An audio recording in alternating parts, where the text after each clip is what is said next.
Tax छूट के लिए ईएलएसएस म्यूचुअल फंड में निवेश करने की आज है लास्ट डेट 31 मार्च नहीं, जानिए क्यों।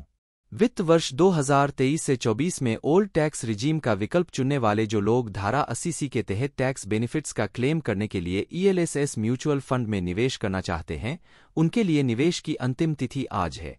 बता दें, इस शनिवार 30 मार्च 2024 को महीने का 5वां शनिवार होने के कारण बैंक खुले रहेंगे। हालांकि शुक्रवार 29 मार्च 2024 को गुड फ्राइडे के उपलक्ष्य में बैंक बंद रहेंगे। इसके अलावा इस शुक्रवार को शेयर मार्केट भी बंद है।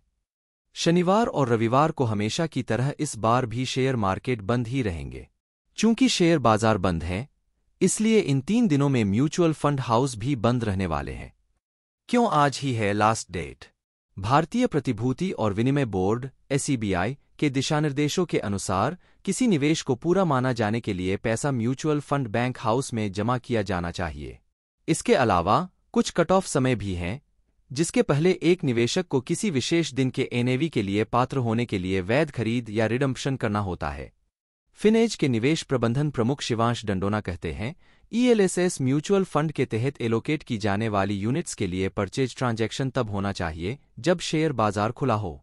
इस मामले में म्यूचुअल फंड में पैसा जमा होने के बावजूद बैंक खाता केवल शेयर बाजार के अगले वर्किंग डे 1 अप्रैल 2024 को एलोकेट की जाएंगी।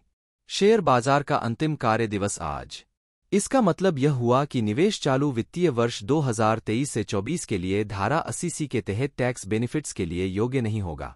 ईएलएसएस म्यूचुअल फंड में टैक्स बेनिफिट्स की इस शर्त को पूरा करने के लिए निवेश शेयर बाजार के अंतिम कार्य दिवस वित्तीय वर्ष में से कम 2 से 3 दिन पहले किया जाना चाहिए। मान लीजिए कि कोई व्यक्ति म्यूचुअल फंड योजना में UPI के माध्यम से निवेश करता है। पैसा म्यूचुअल फंड हाउस के बैंक खाते में दोपहर 3 बजे से पहले जमा कर दिया जाता है। इस मामले में व्यक्ति उसी दिन के NAV के लिए पात्र होगा। हालांकि अगर पैसा म्यूचुअल फंड के बैंक खाते में दोपहर 3 बजे के बाद पहुंचता है, तो उसको अगले वर्किंग डे का NAV मिलेगा। परेशानी से बचने के लिए फौरन करें यह काम। बंधन म्यूचुअल फंड का कहना है कि मार्च 2024 की 29, 30 और 31 तारीखें म्यूचुअल फंड हाउसों के लिए नॉन बिजनेस दिन है। इसलिए पैसा 28 मार्च 2024 को दोपहर 3 बजे से पहले पहुंच जाए ताकि यह सुनिश्चित हो सके कि ईएलएसएस म्यूचुअल फंड निवेश 2023 से 24 के लिए धारा 80C टैक्स ब्रेक के लिए योग्य है। इसलिए अगर ईएलएसएस म्यूचुअल फंड योजना में निवेश कर रहे हैं, तो आखिरी मिनट की परेशानियों से बचने के लिए प्रक्रिया को जल्द से जल्द पूरा करें।